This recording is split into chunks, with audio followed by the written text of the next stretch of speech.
चलिए वीडियो को स्टार्ट करते हैं। आज का जो कोर्स है ये मेरा लेसन वाइज होगा और ये HVAC design engineers and HVAC site engineers and site supervisors and technician की नॉलेज के लिए ये मेरा कोर्स है। लेसन वाइज मैं अपलोड करता रहूँगा। तो चलिए वीडियो को स्टार्ट करते हैं। जैसा कि अब मैं बता दूं, according to the ASHRAE means ASHRAE का जो है American society of heating and refrigeration and air conditioning engineers, इसे बोला जाता है। तो ये इसकी शॉर्ट फॉर्म में एशरे कहते हैं। तो ह्यूमन कंफर्ट जोन क्या होता है? ह्यूमन कंफर्ट जोन एक ऐसी जोन होती है जो ह्यूमन को कंफर्ट दे। जैसे आपका एक रूम है तो क्या क्या उसमें कंफर्ट होना चाहिए। तो इसकी कुछ पैरामीटर्स हैं, जैसे टेम्परेचर है, ह्यूमिडिटी है, वेलोसिटी है, प्योरिटी है, नॉइस है। तभी जैसे ऑफिस में ये सारी चीज़ें प्रोवाइड करेंगे तो एक आदमी अच्छा काम करेगा, वो डिस्टर्ब नहीं होगा। तो टेम्परेचर से बात कर लें, अगर गर्मी लग रही होगी आदमी को तो कोई काम नहीं कर पाएगा सही से। तो टेम्परेचर जो होना चाहिए, एक नॉर्मल रूम टेम्परेचर जो होना चाहिए 21 डिग्री सेल्सियस से 26.5 डिग्री सेल्सियस एक होना चाहिए कंफर्ट जोन। बात कर लें अगर ह्यूमिडिटी की, ह्यूमिडिटी जो होनी चाहिए, रिलेटिव ह्यूमिडिटी का जो परसेंट होना चाहिए वो 30 to 70% होता है। ह्यूमिडिटी जो है गर्मियों में जो है आपने देखा होगा कि हवा में जो है ड्राइनेस हो जाती है, ह्यूमिडिटी कम हो जाती है उस टाइम। तो उस ह्यूमिडिटी में जो है AHU में जो है स्प्रे किया जाता है वाटर का, जिससे ह्यूमिडिटी कंट्रोल करते हैं। और बरसातों में देखा होगा आपने मॉइस्चर बढ़ जाता है, तो उस केस में क्या करते हैं, हम डिह्यूमिडिफिकेशन प्रोसेस करते हैं, जिसकी वजह से जो है हम ह्यूमिडिटी को कंट्रोल करते हैं। और ह्यूमिडिटी 30 to 70% के अंदर होना चाहिए। बात कर लें अगर वेलोसिटी की, तो फीट पर मिनट इसका जो है यूनिट है। फीट पर मिनट में 12 to 45 फीट पर मिनट होनी चाहिए। वेलोसिटी इतनी तेज़ ना हो कि आदमी डिस्टर्ब हो जाए। तो ह्यूमन कंफर्ट में 12 to 45 फीट पर मिनट जो है वेलोसिटी होनी चाहिए। तो ये है हमारा फीट। प्योरिटी की बात कर लें तो प्योरिटी माइक्रोन्स में होते ही है। And 1 micron is equal to 10⁻⁻6 metres होती है। तो ये एक माइक्रोन में इतना होता है 10⁻⁻6। और जो प्योरिटी होनी चाहिए वो 10 to 50 माइक्रोन होनी चाहिए। बात कर ले नॉइज़ की, क्योंकि नॉइज़ भी एक अच्छा वो है कि अगर नॉइज़ ज़्यादा होगी तो डिस्टर्ब होगा, ह्यूमन कंफर्ट नहीं होगा। तो नॉइज़ जो मेज़र करते हैं उसका यूनिट जो होता है वो dB होता है, डेसिबल। तो वो कम से कम 10 dB से लेस देन होना चाहिए, बिलो 10। अगर उससे ज़्यादा होगी तो नॉइज़ क्रिएट होगी और आदमी डिस्टर्ब होगा, एक ह्यूमन कंफर्ट नहीं हो पाएगा। तो ये dB भी बहुत इम्पोर्टेंट है, क्योंकि नॉइज़ का भी इशू है। अगर नॉइज़ ज़्यादा होगी, जैसे आप डक्टिंग लगा रहे हैं या कुछ भी लगा रहे हैं, सिस्टम लगाया, अगर नॉइज़ ज़्यादा है तो आपका ये भी ह्यूमन कंफर्ट में नहीं आएगा। चलिए वीडियो आगे बढ़ते हैं। Units of air conditioning is TR। जो यूनिट होता है एयर कंडीशनिंग का वो TR होता है। कैसे? Ton of refrigeration. TR किसे कहते हैं? Ton of refrigeration. तो TR कहते हैं इसे। TR यूनिट होता है, मेन याद रखिएगा इसका। जो यूनिट होता है एयर कंडीशनिंग का वो TR होता है, टन ऑफ रेफ्रिजरेशन। भूलिएगा मत, इंटरव्यू में जहाँ भी जाएंगे पूछा जाएगा। अब मैं बता दूं, TR is defined by the amount of energy required to melt 1 ton of ice at 0 degree temperature in 24 hours. तो TR को डिफाइन करा जाता है, अमाउंट ऑफ एनर्जी की ज़रूरत होती है मेल्ट करने में 1 टन आइस को 0 डिग्री सेल्सियस पर 24 आवर में। कितना जो है ये 0 डिग्री सेल्सियस पे मेल्ट हो जाएगा। तो इसी को ही कहते हैं TR को मैंने आपको समझ में आ गया होगा अच्छे से। क्या कितनी अमाउंट ऑफ एनर्जी की ज़रूरत होगी 1 टन आइस को मेल्ट करने में 0 डिग्री टेम्परेचर पर और 24 घंटे में, उसे हम TR कहते हैं। तो ये चीज़ हो गई। अब मैं कुछ यूनिट्स के बारे में आपको बता दूं, सम यूनिट्स के बारे में बता दूं। सम यूनिट कन्वर्जन कैसे कैसे करेंगे, ये बहुत इंपॉर्टेंट है। आप साइट पर कहीं भी काम करेंगे, डिज़ाइन का करें, साइट पर करें, ये रिक्वायरमेंट आपको हमेशा होगी। तो बात कर लें 1 TR की। Ton of refrigeration, 1 ton of refrigeration, क्योंकि यूनिट्स अलग अलग रहते हैं, डाइकिन, कैरियर और जो कंपनी है वो अलग यूनिट देंगी, कभी आपको किलोवाट में दे देंगी तो आपको टन निकालना हुआ साइट पर। तो ये बहुत इंपॉर्टेंट है, ये अच्छे से देखिएगा। 1 TR ton of refrigeration is equal to 3.517 kilowatt होता है। तो कभी आपको किलोवाट में दे तो आप टन में कन्वर्ट खुद कर लें मशीन को, क्योंकि साइट पे ड्राइंग में कुछ और दिया रहता है किलोवाट में और टन साइट पर टन में दिया होता है, तो ये आपको डिस्टर्ब होगा। तो ये आप याद कर लें अच्छे से, बहुत इंपॉर्टेंट यूनिट है, इसके बगैर काम नहीं चलने वाला। तो 1 TR इज टू 3.517 किलोवाट, जैसा क्या है इलेक्ट्रिक किलोवाट में अगर कन्वर्ट करेंगे टन ऑफ रेफ्रिजरेशन को तो ये आएगा 1 TR is 1200 BTU per hour. ये बहुत ब्रिटिश थर्मल यूनिट कहते हैं BTU को, बहुत इंपॉर्टेंट है, हर जगह क्वेश्चन पूछा जाता है 1 TR में कितना BTU होता है ब्रिटिश थर्मल यूनिट, तो 1200 ब्रिटिश थर्मल यूनिट होता है, 12,000 sorry. 1 TR equals to 12,000 BTU British thermal unit होते हैं। बहुत इंपॉर्टेंट है, हर जगह इंटरव्यू में पूछे जाने वाला क्वेश्चन है ये। 1 TR इक्वल्स टू 3024 केल्विन होता है पर आवर। अब नेक्स्ट है 1 TR equals to 4.71 HP horse power. एक टन में 4.17 हॉर्स पावर होता है, ये भी याद रखें। 4.71 हॉर्स पावर होता है। तो ये हॉर्स पावर में जब भी कन्वर्ट करना होगा आपको TR में, तो इसी को आप कन्वर्ट करेंगे, बहुत इंपॉर्टेंट है। अब कुछ लेंथ के जो है, लेंथ के मैं कुछ पैरामीटर आपको बता दूं कि 1 metre is equals to 3.281 feet होता है। ये बहुत इंपॉर्टेंट है, आपको वहाँ पर हमेशा प्रॉब्लम रहेगी, कुछ वैल्यूज़ जो हैं वो मीटर में दी रहती हैं, वो आपको फिट में करनी पड़ेंगी, जो मेज़रमेंट है आप साइट का मेज़रमेंट करने जाएंगे ये तो आपको मीटर से, अभी मैं आगे कन्वर्जन भी बताऊंगा, आप ये यूनिट्स याद रखना है। एक इंजीनियर और डिज़ाइन इंजीनियर के लिए बहुत इंपॉर्टेंट है, सुपरवाइज़र के लिए साइट पर, क्योंकि यूनिट डिफरेंट डिफरेंट देगा, आपको खुद कन्वर्ट करना पड़ेगा। तो 1 metre is equal to 3.281 feet होता है। चलिए अब आगे देखते हैं। 1 फीट जो होता है हमारा, वो ये लेंथ के यूनिट्स हैं सारे, वो अभी दूसरे यूनिट थे, TR से रिलेटेड थे, ये TR से रिलेटेड नहीं है, ये जो है हमारे लेंथ से रिलेटेड है। तो 1 फीट, अब जो कि मैंने मीटर से फिट में करा, फिट से मैं आऊँगा इंच में। तो 1 फीट में कितने होते हैं 12 इंच। अब कोई वैल्यू इंच में दी हो तो आप फिट में कर लीजिएगा। 1 inch is equal to 25.4 mm होता है। अब 1 मीटर क्यूब, अब लीटर में आप कन्वर्ट करेंगे 1000 लीटर होता है, क्योंकि कुछ वैल्यू जैसे चिलर का वाटर है वो सब है, तो वो आपको लीटर में कन्वर्ट करना पड़ेगा। अगर वैल्यू जो है मीटर क्यूब में दी होगी तो आपको लीटर लीटर में कन्वर्ट करना है। तो अगर मीटर क्यूब में वैल्यू दी हुई है, क्योंकि क्यूब, मीटर क्यूब का मतलब होता है कैपेसिटी, जो टैंक की होती है वो मीटर क्यूब में निकालेंगे तो उसे लीटर वाटर में कन्वर्ट करना होगा आपको। तो 1000 से जो है आपको मल्टीप्लिकेशन करना होगा इससे, क्योंकि वाटर में आपको कितना पानी चाहिए, एक टैंक है, मीटर क्यूब में वैल्यू आएगी उसकी। तो अब वॉल्यूम का फॉर्मूला लगा के तो आप लीटर में जब कन्वर्ट करेंगे तो इसमें 1000 का मल्टीप्लिकेशन करेंगे। टेम्परेचर कन्वर्जन का फॉर्मूला जो है आपका सेल्सियस से फ़ारेनहाइट में जाने का, वो C/5 इक्वल्स टू F-32/9 है, ये हमारा फॉर्मूला है। इस फॉर्मूले को हम यूज़ करते हैं फ़ारेनहाइट से सेल्सियस में जाने के लिए, सेल्सियस में फ़ारेनहाइट।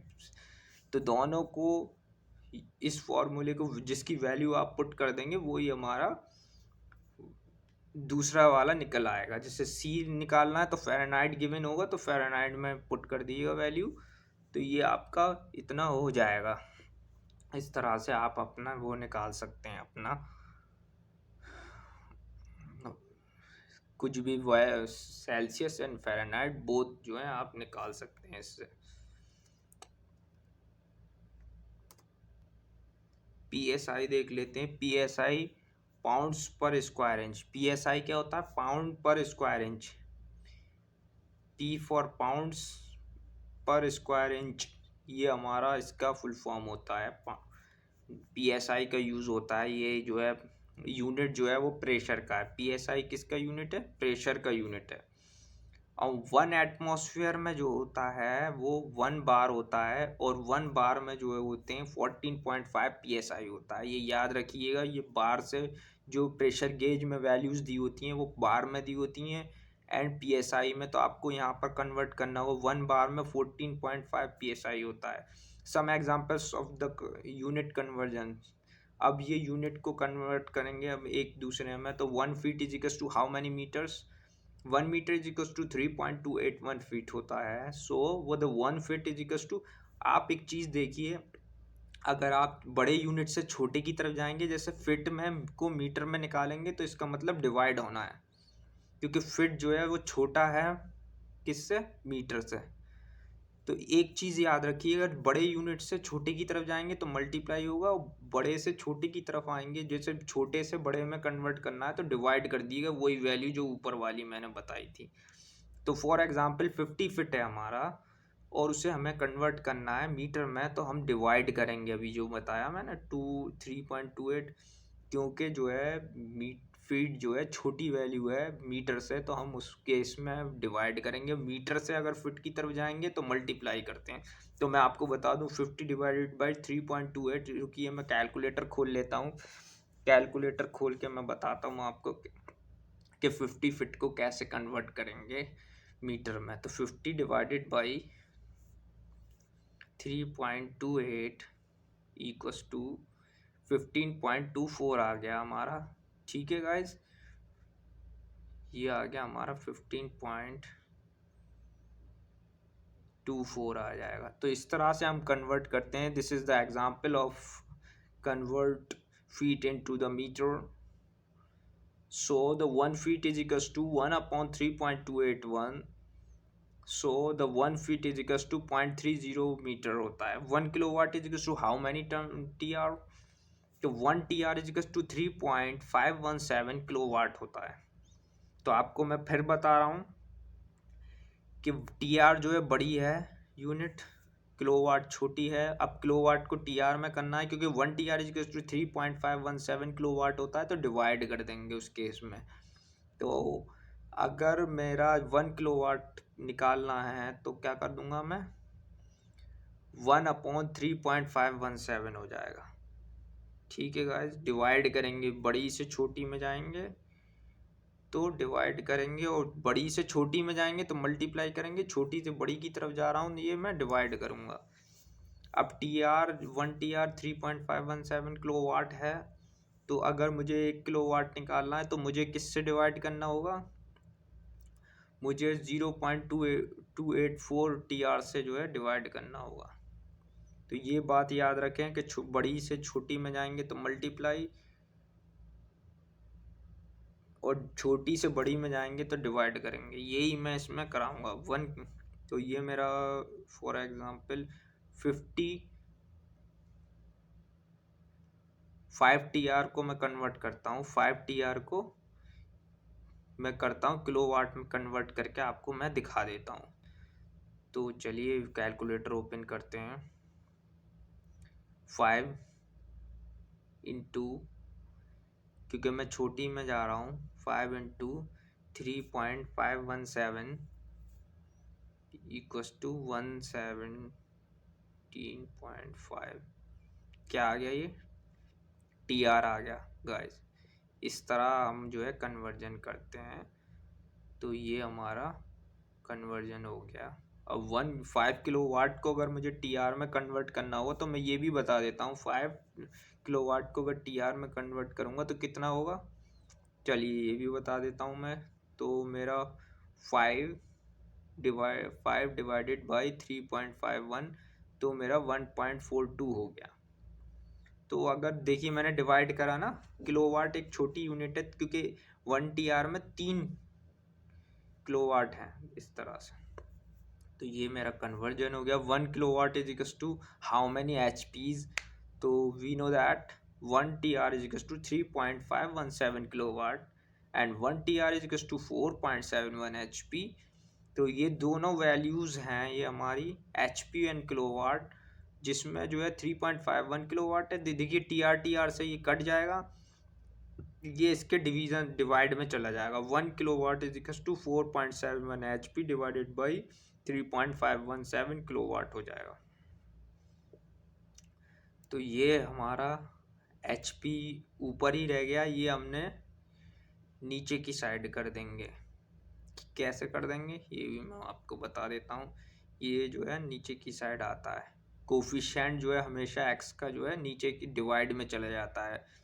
जैसे 3.517 किलो वाट है इज इक्व टू 4, जैसे ये देखिए 3x equal to, for example मैं आपको बता देता हूँ 3x इक्व टू 1/5 है। तो x जो है, x का कोफिशिएंट 3 है, 3 हमेशा नीचे जाएगा, कोफिशिएंट डिवाइड में चले जाएगा उस इक्व टू के उधर।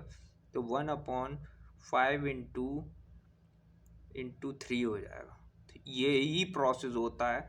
तो इसी प्रोसेस से मैंने उसे जो है 3.517 जो है डिवाइड में चला जाएगा, क्योंकि किलोवाट जो है वो कोफिशिएंट है। तो 1 किलोवाट इज इक्वल टू, ये हटा दिए, इसका ज़रूरत नहीं है। तो 4.17 HP डिवाइडेड बाई 3.517 किलोवाट हो गया।